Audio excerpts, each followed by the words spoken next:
This conference will now be recorded. So you can see that y is, you can say directly proportional to x. The proportionality constant is k. K is the depending on the pressure and temperature. Similarly, if the binary mixture is there, then y and 1 minus y, y indicates the composition of the a component, 1 minus y indicates the component of composition of the second component, b component. So you have k1, k2, that means first component equilibrium ratio, second component equilibrium ratio. For example, methanol and water. So k of methanol, k of water at a given temperature pressure, that is prevailing temperature and pressure, you should know these k values. So k values, if the model is very simple, you can calculate the vapor pressure by using the Antoine equation, and then that can be divided by the total pressure, then you will get the equilibrium ratio for a simple model. For a complicated model, non-ideal mixtures, you should calculate the gamma I, then the saturated vapor pressure, then the fugacity coefficient, then the total pressure, that will give the Ki value. So this Ki may depend on the thermodynamic properties. For the complicated models, in a simple model, they depend on only vapor pressure and the total pressure. So vapor pressure is again a temperature. So first you are having the temperature and pressure. The temperature and pressure are known to you, and the given mixture. When you are telling about the given mixture, means compositions also known. So let us say the compositions of the given mixture is Z. That means Z is the composition of component A, and 1 minus Z will become the composition of the second component, that is component B. Then you have at a given temperature and pressure, that is prevailing temperature and pressure, K1 value and K2 value. You can calculate either by using the Raoult's law or a non-ideal models. So you can calculate the K1, K2 for binary mixtures and see that whether the summation of this are equal to 1 or not. If they are equal to 1, then you can say that the temperature which is given to you is the bubble point temperature of that mixture. Then you can say that the state of the mixture is saturated liquid. And saturated, for example, this is the bubble point temperature. So at this particular point, which I am showing in the graph, is a saturated liquid, and below that the temperatures are lower. When the temperatures are lower and K1, K2 values also will become lower than this value, then it will become, when you multiply with the mole fractions and make the summation, then they will become less than 1. So if you get this less than 1, that means K1 Z1 plus K2 Z2 is less than 1, then you can say that is subcooled liquid. If that is equal to 1, you can say saturated liquid. If that is less than 1, that means K values are lesser, so you are getting somewhere here, so it is a subcooled liquid. But if you are getting this as a greater than 1, then there may be 3 different states. It may be saturated liquid plus saturated vapor state, or saturated vapor or superheated vapor. You can't say exactly what the state of the mixture is when it is greater than 1. When this is greater than 1, you cannot say. It may be other 3 states. That means either saturated liquid plus saturated vapor, or superheated vapor, or saturated vapor. In that case, then you have to assume that you have been given the mixture is a saturated vapor. Then again you can check this one. What is this? This is the composition of the first component divided by its equilibrium ratio plus composition of the second component divided by its equilibrium ratio. If that is just equal to 1, then you can say it is a saturated vapor. So that means the mixture is. Sir, sorry to interrupt.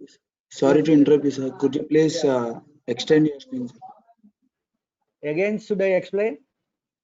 Extend, enlarge it, sir. Enlarge. Okay.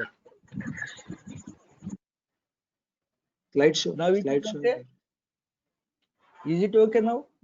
Sir, please present the screen, sir, like slideshow button. Slideshow. Slideshow. It's a slideshow only. Yeah. Now Yeah, it is okay, okay. sir. Yes, sir. Is it visible? Yeah. Yes, sir. Yeah. Now I'll continue. Okay. So all of you might have understood what subcooled liquid and saturated liquid, because these two equations are valid. Then you can say that the state of the mixture is subcooled liquid or saturated liquid. But the summation is coming as a greater than 1, then you can't confirmly say that it is a mixture of saturated liquid and saturated vapor. It may be superheated vapor or saturated vapor. So in that case, again, you have to test this one. What is this? This is a composition of the first component divided by its equilibrium ratio plus composition of the second component in terms of the mole fraction divided by the equilibrium ratio of the second component. So these ratios, the summation of these ratios is equal to 1, then you can confirmly say that the mixture is saturated vapor at a existing conditions of the temperature and pressure. The temperature which is given at that pressure, the temperature is dew point temperature. So you can say that. But if it is coming less than 1, that means K values are going much greater than the dew point temperature values. So it will go up. Then you can say the mixture is superheated vapor. If this equation is valid, then you can say that it is a superheated vapor. And if it is coming this one, and these two are coming in the calculations, then you should say it is a saturated liquid plus saturated vapor. So this is the criteria by which you can identify the state of the mixture at a given temperature and pressure. So I think it is clear to everybody. Okay. Now, if you are identifying this one, like these two equations are valid. What is that equation? K1, Z1. Z1 means the composition of the first component in the mixture. And then K2, Z2. What is the Z2? Z2 is the composition of the second component in the mixture, because we have two components. 1 minus Z2, Z will become Z2. This will be becoming Z1. So then if you have a multi-components, you can say that Ki, Zi, summation of Ki, Zi, when I is 1 to n components, it should be greater than 1, or Zi by Ki summation is greater than 1, then these two are valid, then you can say it is a saturated liquid plus saturated vapor. Okay. So now the question comes, if it is a saturated liquid and saturated vapor mixture, both are coexisting, then how much portion of the given mixture, suppose if you have given 100 kilomoles of the mixture, out of the 100 kilomoles, how many kilomoles are vapor, how many kilomoles are liquid? So that you have to find out. So how to find out this one? This is another exercise. Please note down this one. What is the fraction of vapor and how much portion of mixture is liquid? So this you have to find out. So how to find out? Again, you can develop an equations based on this criteria. So you do that exercise for the next class. Okay. So I think everybody understood how to estimate the state of a mixture at a given temperature and pressure. If understood, please write in chat box S. Okay. Then we'll go to the actual class, and this is the, Excuse me, sir. yeah, please. Sir, I have Any a doubt, doubt? sir. Yeah, please. Sir, there K1Z plus 1 minus Z into K2, is it like Z1 and Z2, or is it Z plus 1 minus Z only? I mean, is Z2 is equal to 1 minus Z, sir? Yeah. This is a, see, the first one is the composition of the first component in terms of the mole fraction, which you can term as a Z1. Then the Okay. second one is 1 minus Z is the Z2, that you can term Okay. as the composition of the second component. Okay. So it the is first. just like K1 Z1 plus K2 Z2. Okay.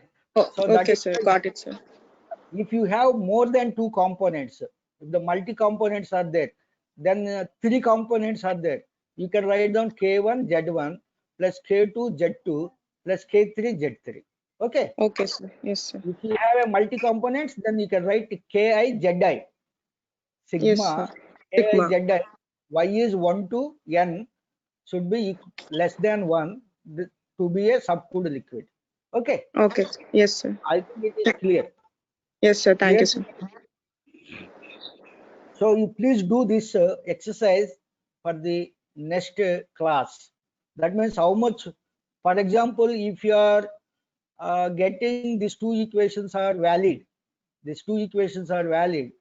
means it is a definitely saturated liquid plus saturated vapor mixture together. Certain portion is saturated liquid, certain portion is saturated vapor. Now the question comes, if I give 100 kilomoles, how much is the liquid, how much is the vapor? So that you have to find out by developing an equations in the K's and Z's. Okay, only we know the K's and Z's. No other parameters are known to us. However, the temperature and pressure are fixed. Okay, so you please do this exercise for the next class.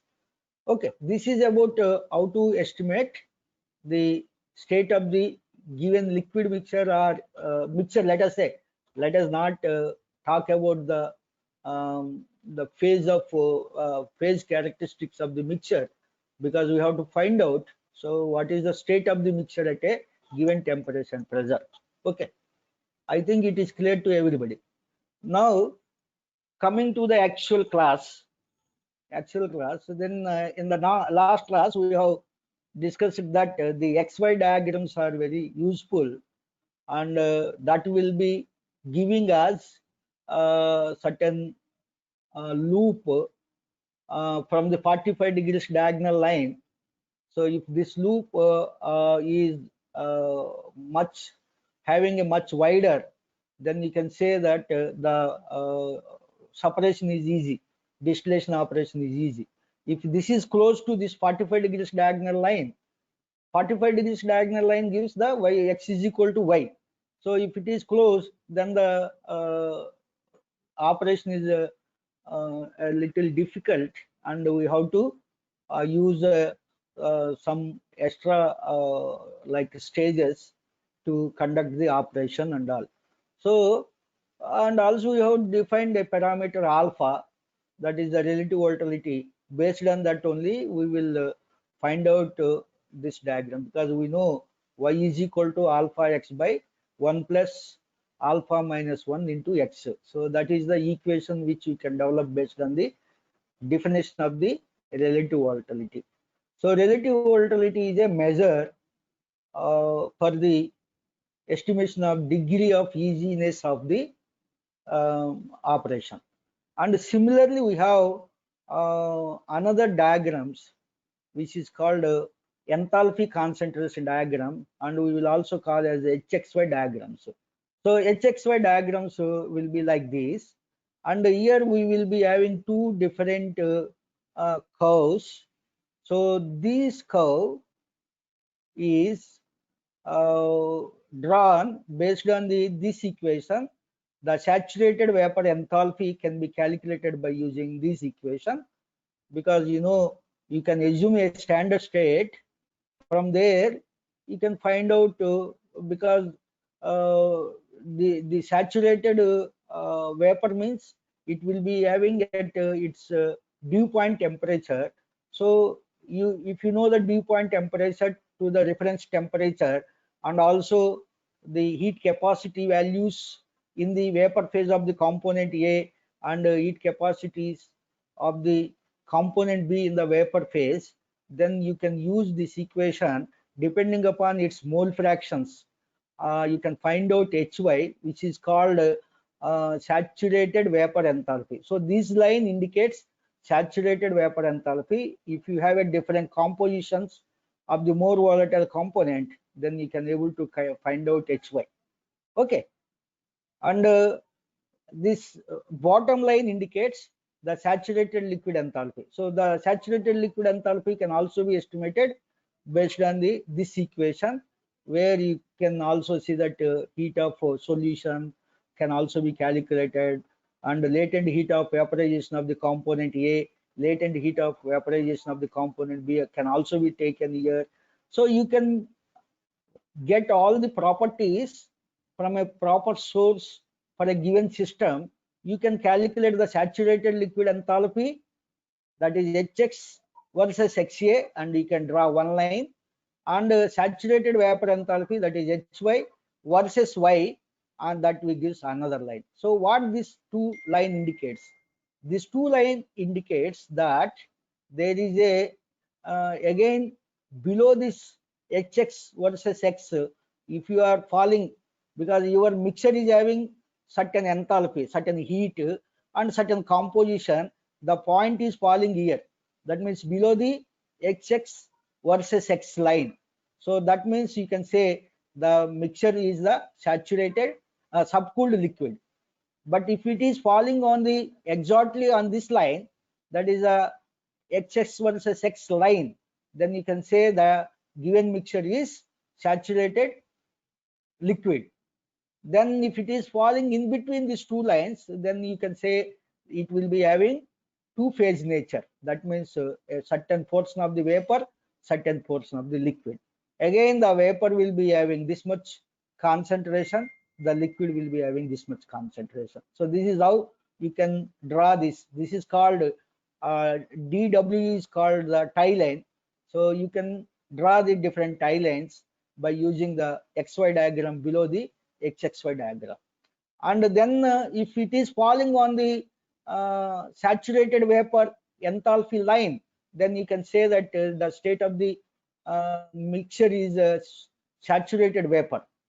Then if it is having so much of heat for a given composition of the mixture, then you can say that it is a superheated vapor condition. So these diagrams also widely used to represent the state of the liquid, as well as in the distillation operation also we can use H versus XY diagrams very widely to estimate what is the end compositions of the different streams.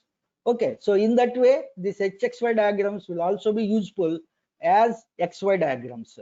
Okay, these two diagrams you should understand before doing the process calculations of the distillation.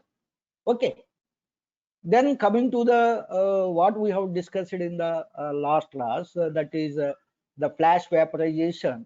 I need not to explain again, and you know that is the flash vaporization. So you are giving the certain heat to the mixture, and by absorbing that heat, its enthalpy increases. Its enthalpy increases, then it enters here, and with the vapor phase carries the more enthalpy, and the liquid phase carries the less enthalpy. So HV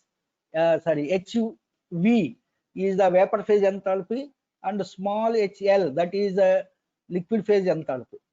So the liquid will be withdrawn and vapor will be isolated for further condensation to get the more concentrated distillate. So this is usually done, and you may give the heat here, but I am showing here because this entire thing is system. The red dotted one is the system. In the system it is absorbed certain heat.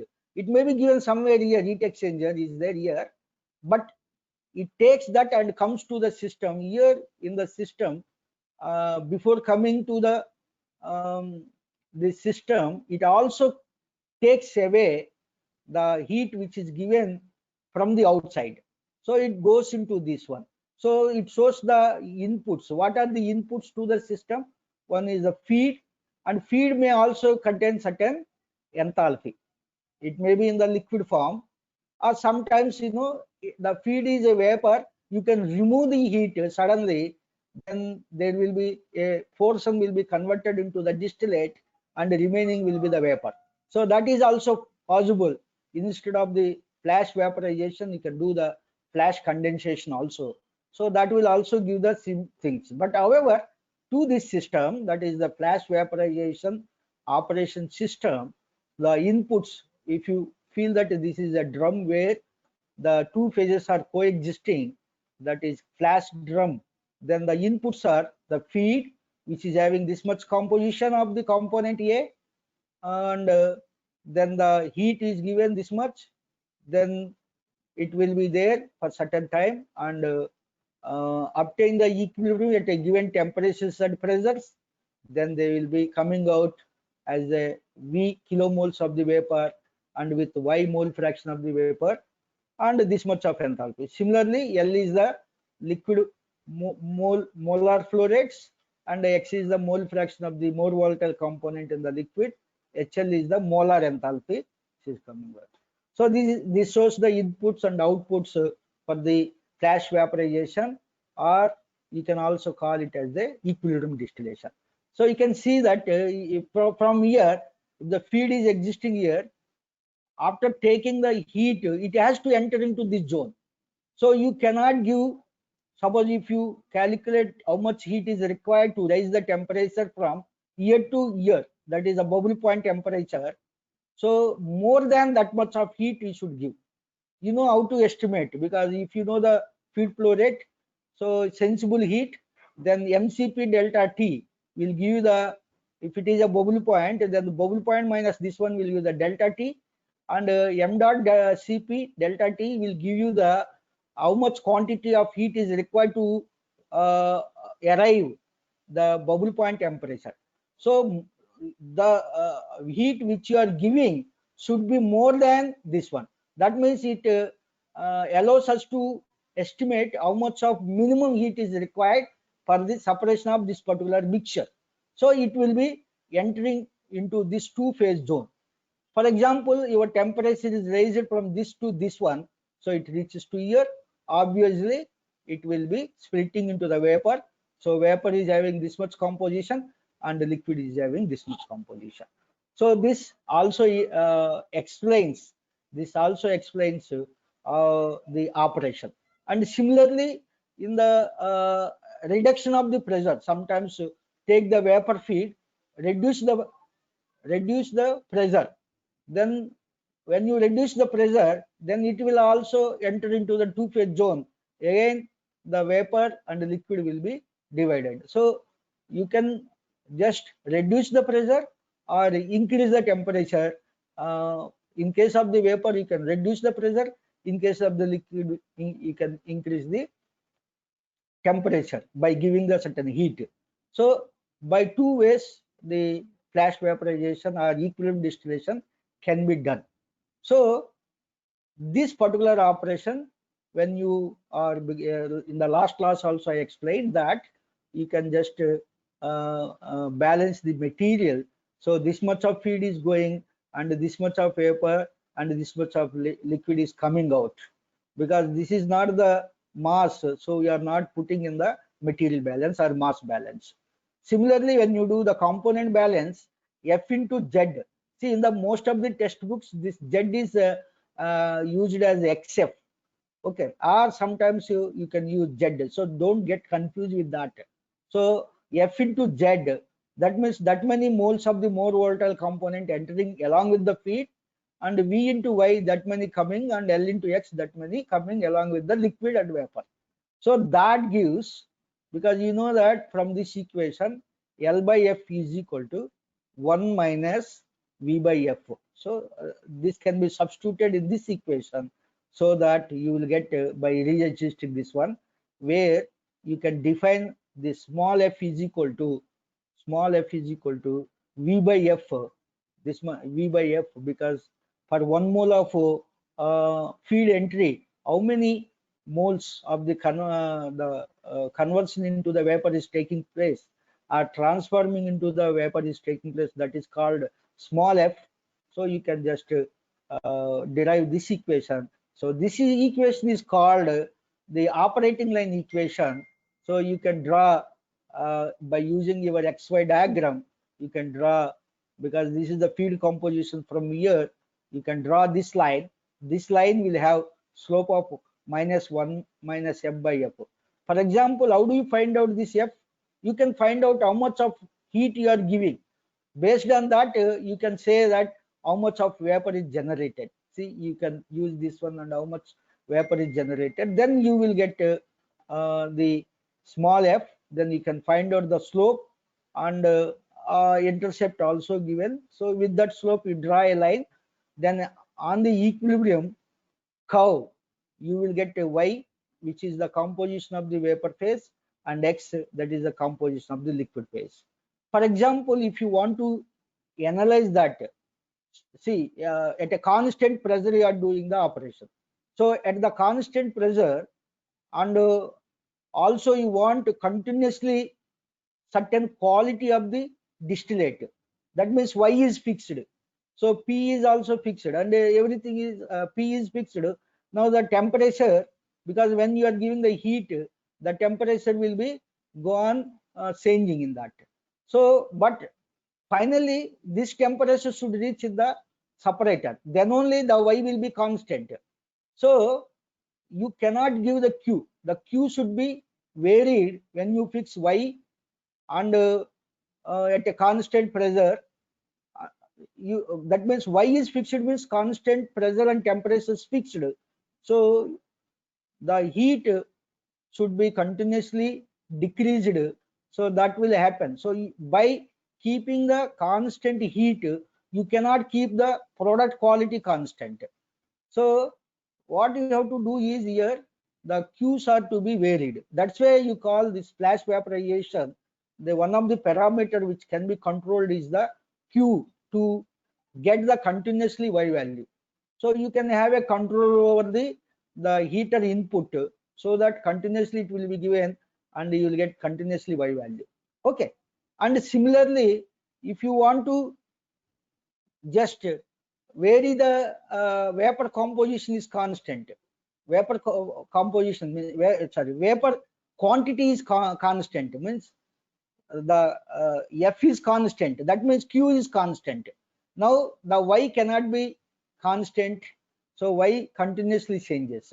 So you can have a control over this, and then you can find out the average Y value which is coming out for a particular time. So you can also say that if for a given system, the Z value is, let us say here, the Z value is 0.5. From the 0.5 to, you vary the 0.6. Okay. Then without varying the temperature and pressure, then what is the change in the product concentration? So if you just change Z to Z 0.5 to 0.6, then you will come here at this point, and from this point again you have to draw this line like this. It has to be intersected the equilibrium line at a same Y value.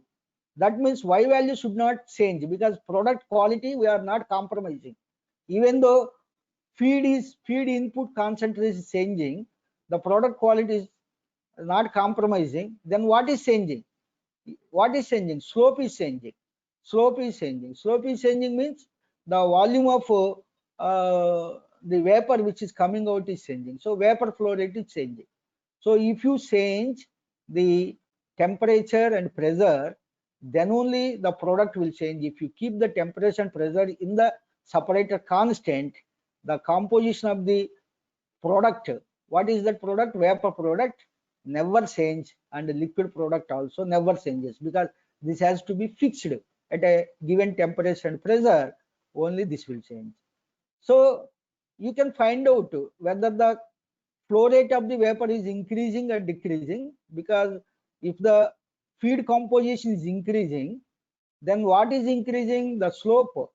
Slope is the delta X value is increasing. That means the slope is decreasing. The slope is decreasing means 1 minus 1 by F is decreasing. You can say that the vapor product the quantity of vapor product should decrease. Similarly, if Z value is decreasing, that means 0.5 to, let us say it has come to the 0.4, then you see the F value, the slope will be increasing. Then the slope value is increasing means the vapor product also should increase. So you can make a certain analysis based on this one. But see, if you don't change the temperature and pressure in the separator, so the Y and X never changes. Okay. So there are certain questions on this one for the GATE exam. So it says that for a given system means Z value is constant at a given temperature and pressure. If the feed composition is increasing, then what is the product quality? Product quality is not changing, unchanged. Product quality is not changing. Okay. However, the vapor product is decreasing. The quantity of vapor product is decreasing. Similarly, when composition of feed is decreasing, then there is no change in the vapor product, but the slope is increasing, operating line, working line slope is increasing, then the vapor quantity is increasing. So like that, you can analyze that, and depending on that, you can also take a decision on the Q. If the vapor quantity is decreasing means Q also decreasing. If the vapor quantity increasing means Q also increasing. So in that way, you can analyze the operation, that flash vaporization, what happens if certain parameters varies. For example, for the same feed, if the temperature is changed, then what will happen? So you can say that the slope again changes. If the temperature increases, slope changes, decreases, slope will change. So if you are coming like this, horizontal means delta y is 0, so slope is 0. Okay, so it gives that the complete evaporation means you have given such a heat to convert entire liquid into the vapor phase at its dew point.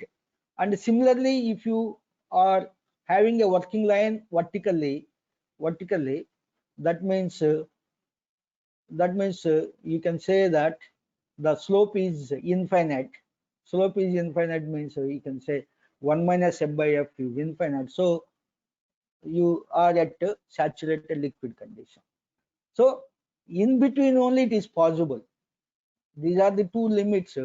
So Q also, Q maximum, Q minimum can be estimated. In between only you can give the Q to the flash vaporizer. So that is very important. How much of Q minimum is required, how much of Q maximum is required can be calculated. But however, enthalpy concentration diagram will give us the better understanding to find out the Q value. So you can see that if you give the if you write the enthalpy balance over this system, you can say F into HF is equal plus Q. This much of heat is given, then it is converted into the LHL plus VHV. So you can find out here from a particular point. For example, let us say you are at this point, and from year to year, so how much of Q has been given? Q by F, that much of heat or enthalpy is given to the feed. Upon the taking of the feed, it entered into the two-phase region. Then it is splitted into the saturated vapor and saturated liquid, because it is the equilibrium state. Then you can find out how much of Q is required to get this Y value. Okay, this Y value. If Y value changes, accordingly it will change.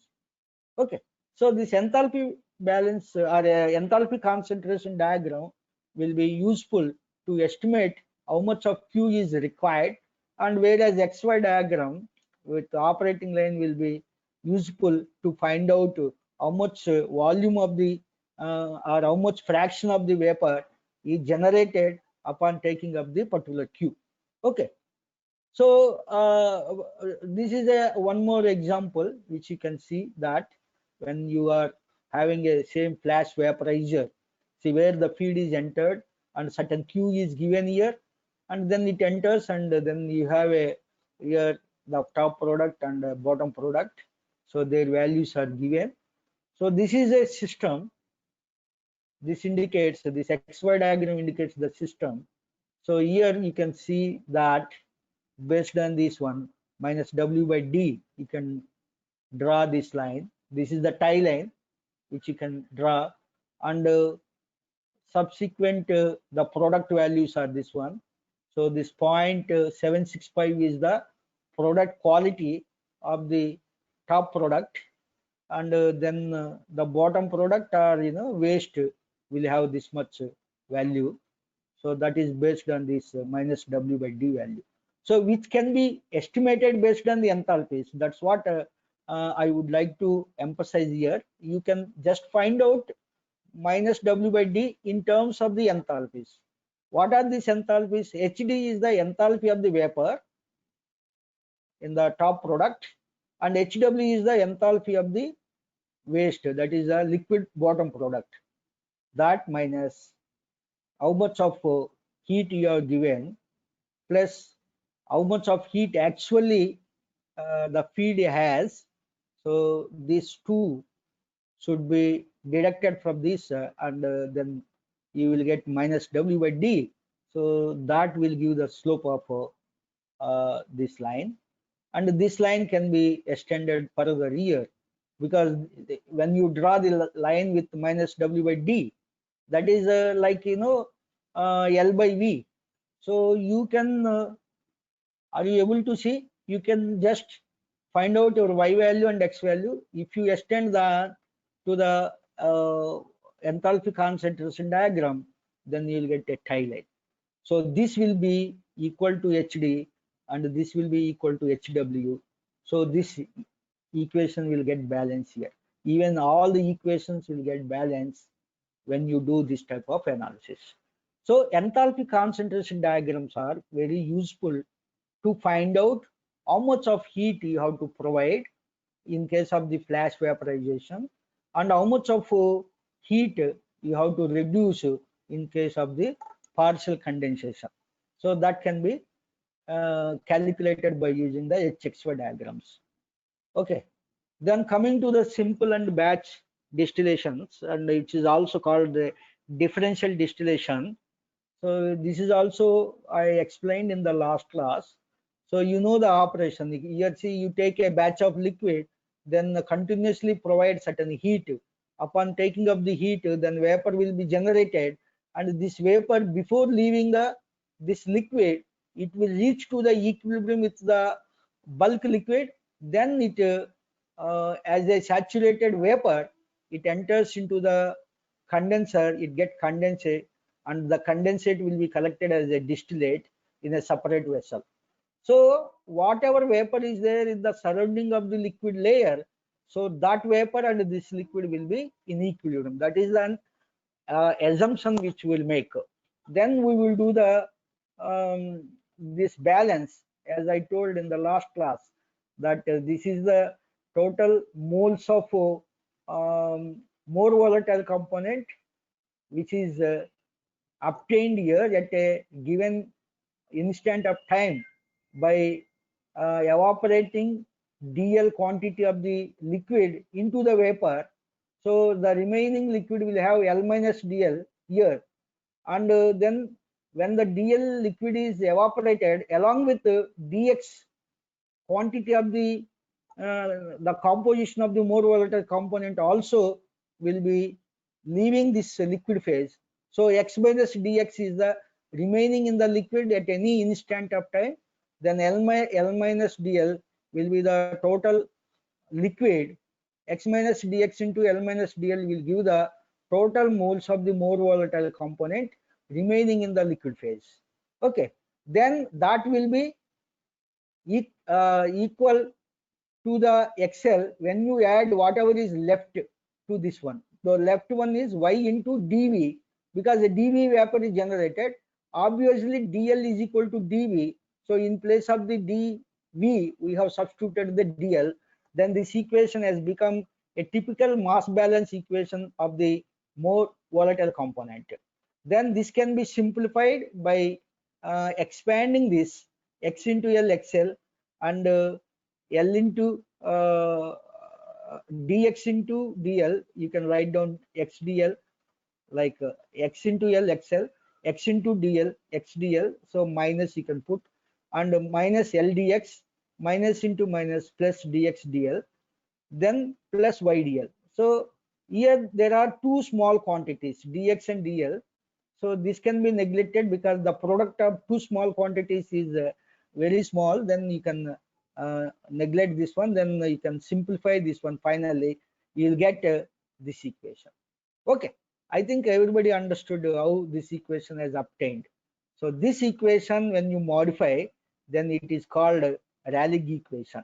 So that is the initial moles of the in the batch still, and the final leftover moles in the batch still. If you do initially you have taken 100 kilomoles and the operation is run till 40 kilomoles are left, then L1 is 100 and L2 is 40. Then the X2 is the leftover liquid composition of the more volatile component, and X1 is the initially taken composition of the more volatile component in the feed. So this equation is called Rayleigh equation. So to solve this one graphically, you can do the graphical integration where you can find out 1 by y minus x versus you can draw the x. So you will get a curve like this. Area under the curve between the initial value and final value will give the this integral component ln L1 by L2. So by knowing the L1, you can find out the L2 value.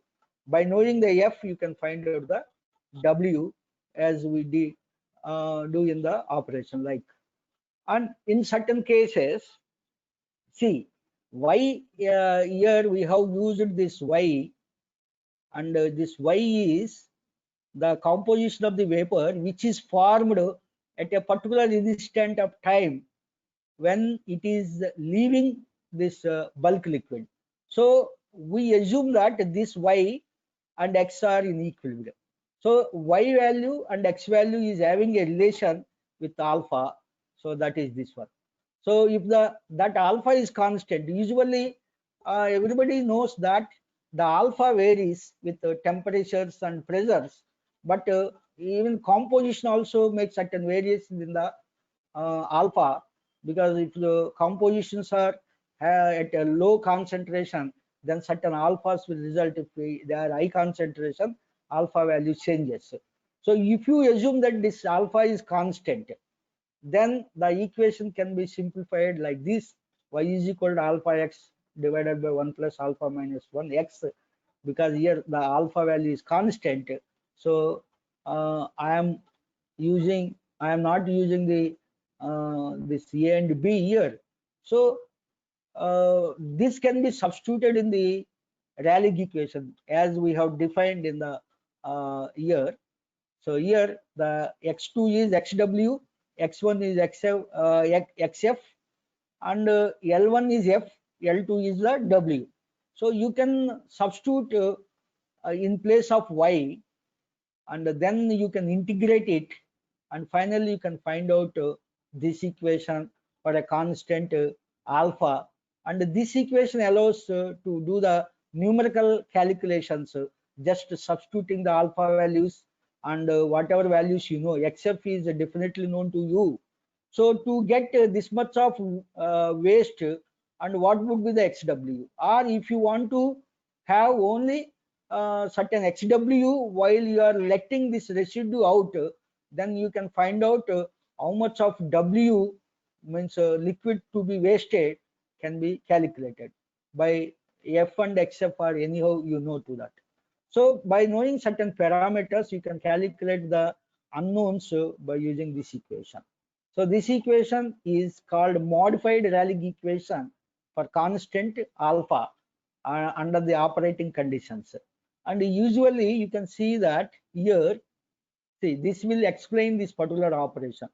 For example, you are here, this is a mixture, that means when you reach the T1, maybe certain vapor will be generated.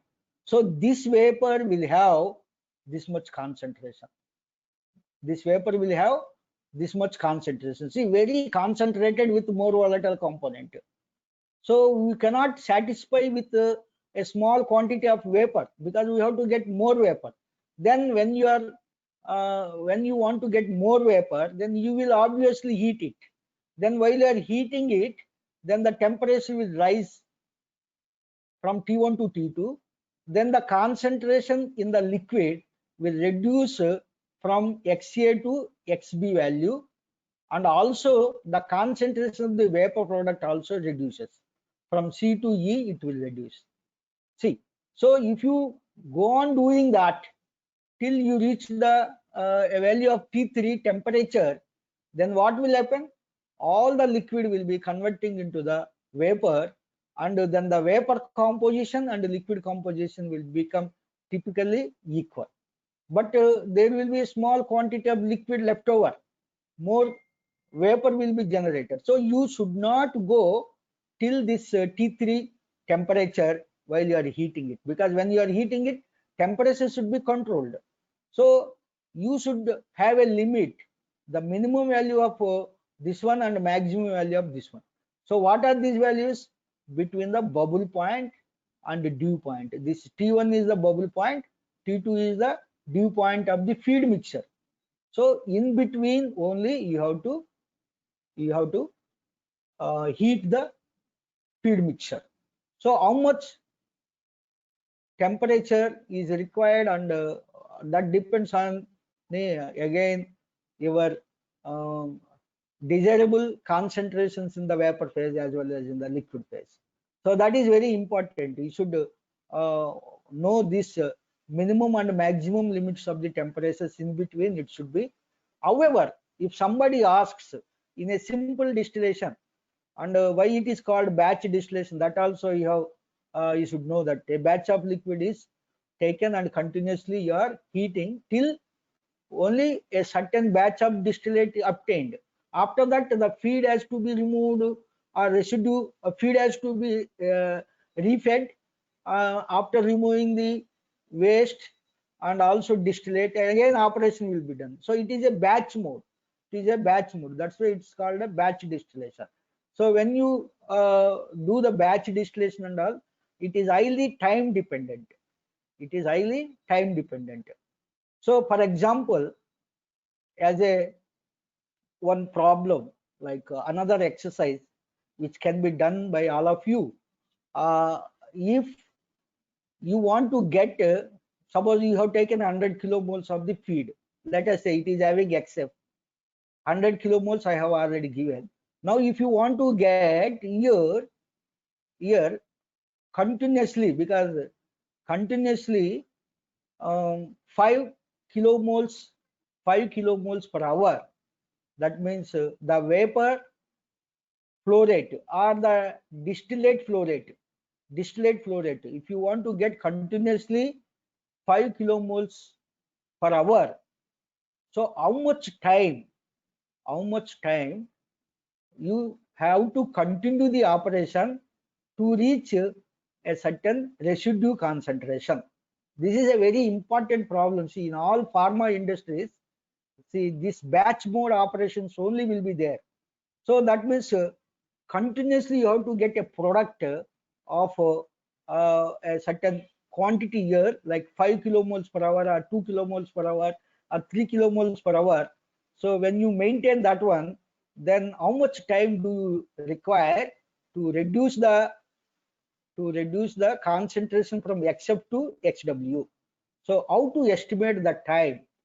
Because this is also very important problem. Then I request all of you to do this exercise also. So please note down in a batch distillation or simple distillation, because you have understood this development of or derivation of the Rayleigh equation.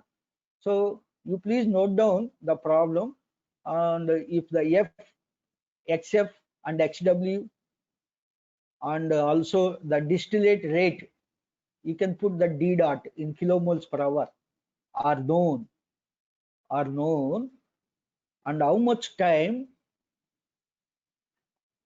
is required for the operation, because see, you cannot get continuously the same flow rate of the distillate in a batch mode.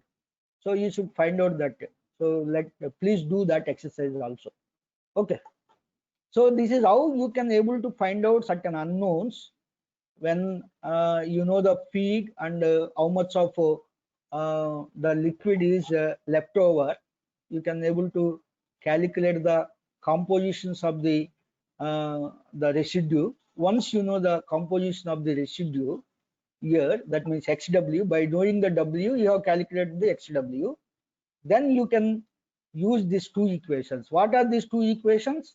This is a mass balance equation, overall mass balance, because F is fed and W is left over and D is withdrawn as a distillate.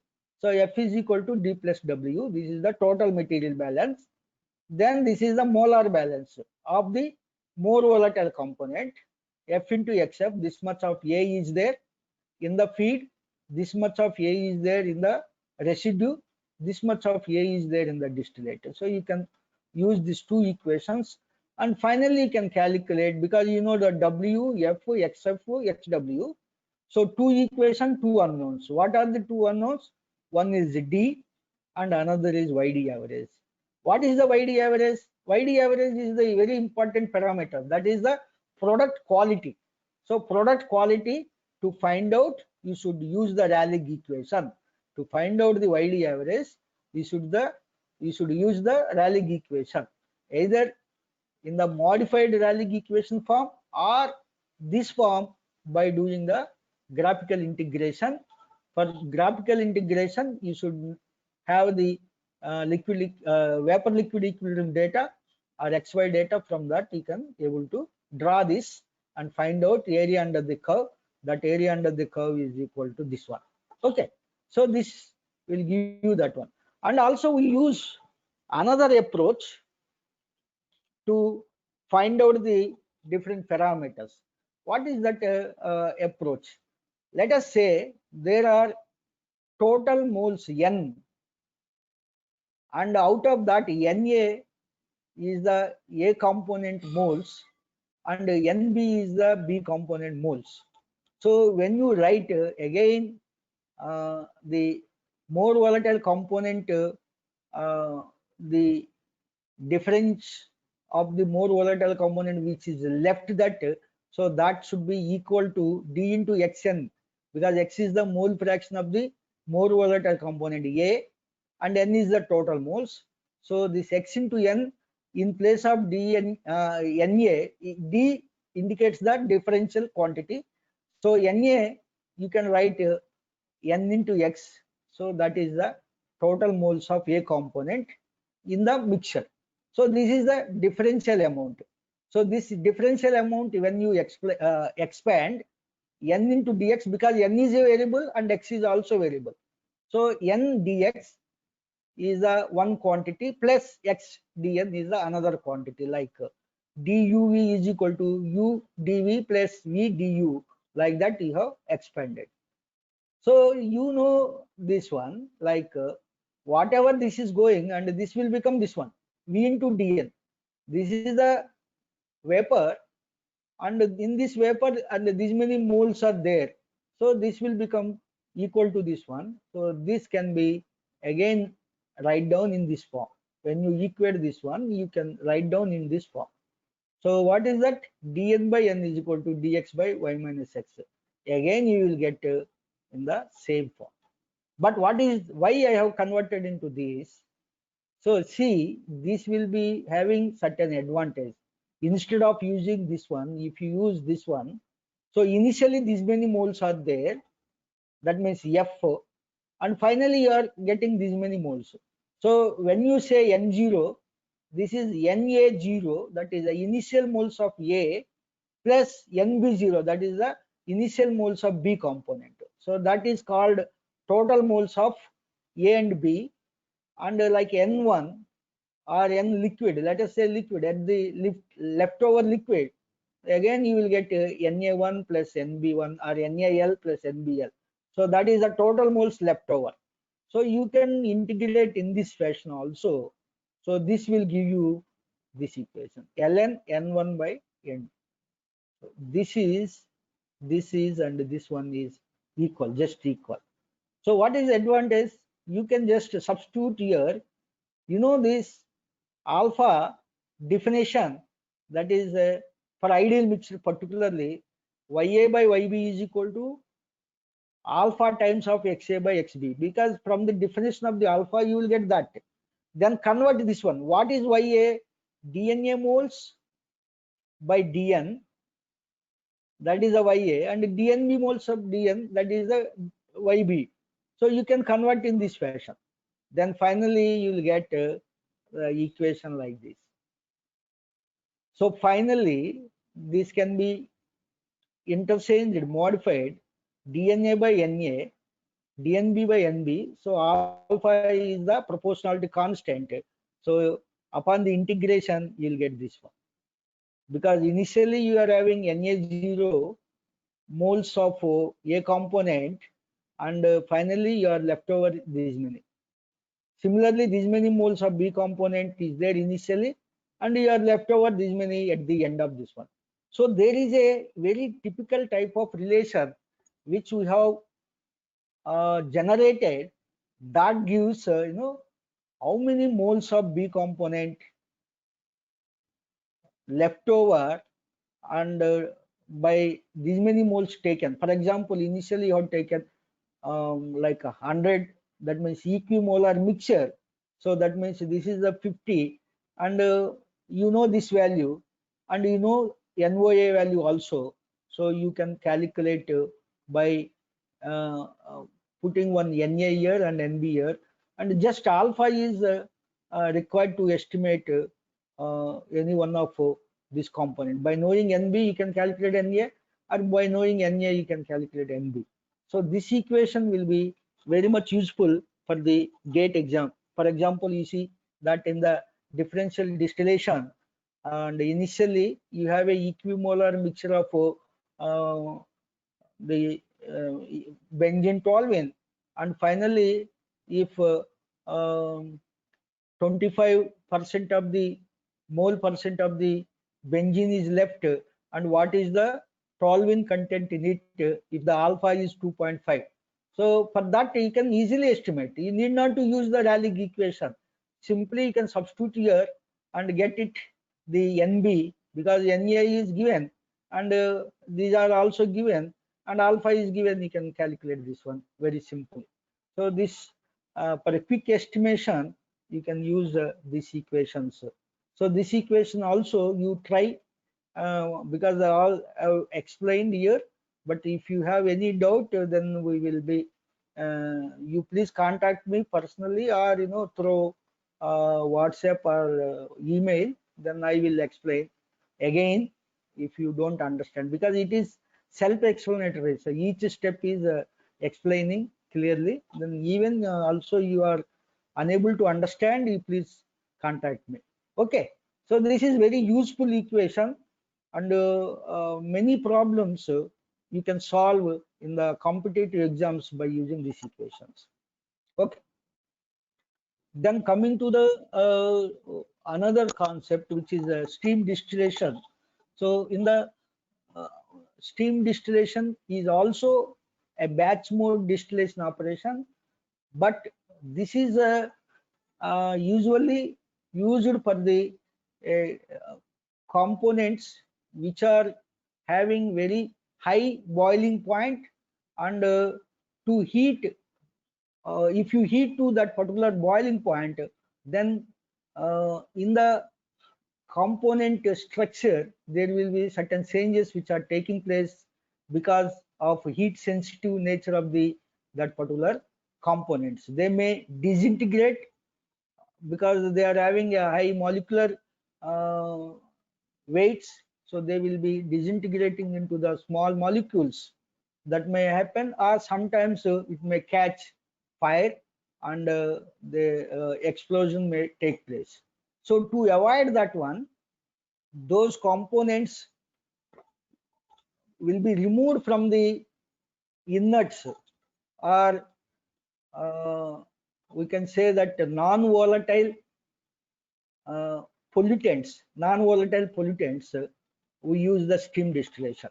For example, if you take the aniline boiling point is very high, so you cannot heat up to that aniline boiling point because of heat sensitive nature.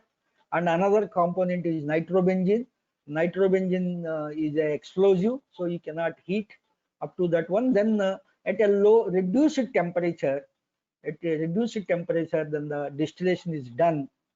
So we will be adopting the steam distillation operation for such type of components. What is that? In the steam distillation, you will be giving the input of the steam into the liquid mixture, where that non-volatile and certain volatile components are together. These non-volatiles are very small and they are contaminating the volatile component. Then the volatile component and water are a condition is that it should be immiscible. So for example, if you take a aniline and you just give the steam input to that, then there will be bubbling will be taking place, and that will produce a certain vapor. That vapor will contain certain quantity of the aniline, certain quantity of the water. So in that way, the aniline is separated from their non-volatile matters. So they will become a pure. So such operation is called a steam distillation operation. Again, the steam distillation operation is also batch mode. So this is a one laboratory example which I have given. Otherwise, continuously it will be done by taking a quantity of that such a mixture which is having a non-volatile impurities, and we will just bubble the steam in it. Then finally you'll get the vapor. That vapor will contain the two components. What are those components? You have aniline as well as water. So aniline and water will be completely immiscible. So the two-phase nature will be there. Then you can just see that the degrees of freedom can be calculated for such systems by using the phase rule. It says that F is equal to C minus P plus 2. Then the components are 2, and then the phase is the only single way phase. Then you have a 2 of these things. So finally the degrees of freedom comes as 1. So that means it is a you can say univariant system. Univariant system means only one parameter is having a chance to vary and the remaining parameters will be fixed. For example, if you are doing this operation at a barometric pressure, that means at a atmospheric pressure, then typically all parameters will be fixed. So we'll see that. So we will know that for immiscible liquids, the total pressure is the summation of the partial pressures. In the vapor, if you take the summation of the partial pressures, PA plus PB, okay, so there will be A component maybe volatile organic component, B component maybe water, you can say that. So this is, then again, you know, the partial pressure is equal to, for a simple model, you can assume that PA in star into XA. PA star is the vapor pressure and XA is the mole fraction of the A component, and PB star into XB. XB is the mole fraction of that one. So because they are having a immiscibility, so XA will become 1 and XB will become 1. Then the for immiscible liquids, the total pressure is summation of the vapor pressures. You can see that vapor pressure of A plus vapor pressure of B will give the total pressure. So you can take a curve like, so you can draw vapor pressure versus temperature, then you will get A component vapor pressure curve, and B component vapor pressure curve. And at each temperature, if you add these two, so you will get the total pressure. The total pressure is summation of the vapor pressure. So this curve is very important. For example, your atmospheric pressure or barometric pressure is 760. So at 760, so you know the mixture will boil at this temperature. The mixture will boil at this temperature. So this temperature is lesser than the A component temperature and lesser than the B component temperature. Let us say A is water and B is volatile high boiling component. So which is boiling, this mixture is boiling at lower temperatures. So that is the advantage. You are not crossing even the boiling point of the water, because steam means it is produced from the water.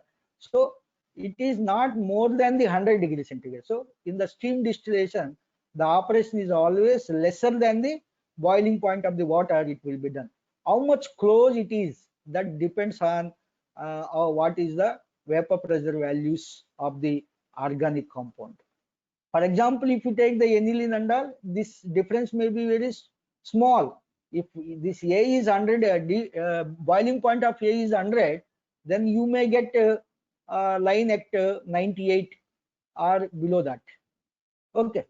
And for certain cases, you know, you will get unsaturated oils and all, essence oils and all, you will get like this. So the difference will be high for such an organic compound. So such components are very easy to separate by using the steam distillation. If they are very close, then you will get very small quantities. So it all depends on this particular curve. But however, you can see that because you know A is organic compound and S is steam. So vapor pressure of A divided by vapor pressure of the water will be, because you know vapor pressure of A will be total pressure minus vapor pressure of the water divided by vapor pressure of the water. So you can make equal to this one, and this one will be equal to its mole fractions, WA by MA. WA is the total weight of the organic material which you obtained in the vapor, because once you get here in the vapor, after condensation there will be typically two layers. So one layer is the organic layer and another layer is the pure water layer. That's why this system is taken two phases plus one vapor phase and two liquid phases. So three phases will take, and two components and temperature and pressure. That gives the variant means 1 degrees of freedom. So in that way, you will get a pure organic compound and pure water. So XD is, even though I wrote as XD, XD will be most of the cases will become 1. Okay. So what we can say that you can, for example, if mixture is boiling at this temperature, so this is the vapor pressure of A component, and this is the vapor pressure of the steam or water. So by using that you can find out. So once you get these two layers, so you can weigh them and find out the moles, WA by molecular weight. The weight by molecular weight will give the moles of the component A and component B. So this will be equal to this one in ideal conditions. So finally you'll get how much of A can be obtained per consumed steam. You can calculate by using this one. However, the vaporization efficiency will be there. So those vaporization efficiencies can be calculated subsequently by using this equation. So this vaporization efficiency is the P volatile. This is the vapor pressure of the aniline divided partial pressure of the aniline divided by the vapor pressure of the aniline. So that will give you, because of this actually in real case these two will be equal, so efficiency should be 100%, and because of the vaporization efficiency they deviate, so that gives the vaporization efficiency. This will be equal to this one, because this partial pressure again will be divided into this one. Then finally you can find out and you can also calculate what would be the final the end product which you have obtained as a volatile organics by using this equation. If you get the pure organic, sometimes it may contaminate. That's why I have used this one. If you are getting 100% suppression here, then this equation can be used. So these are the certain equations which you can use to obtain the final product quantity. Maybe the quality also does depend upon the stream and all. So XD should be equal to 1. But if it is contaminated with water, a little water, then this exceeds from the 1, maybe 0.95, 0.98 like that. So finally you can able to calculate that. Okay. So this is how stream distillation is done. So we will stop at this particular point. Then let us, yeah, please stop the recording. Hello. Hello.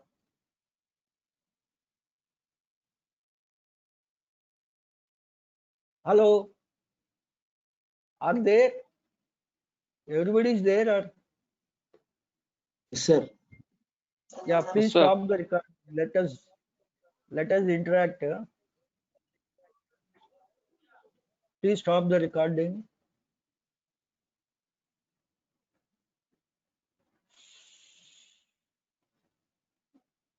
So anybody is having doubt? Hello. Sir.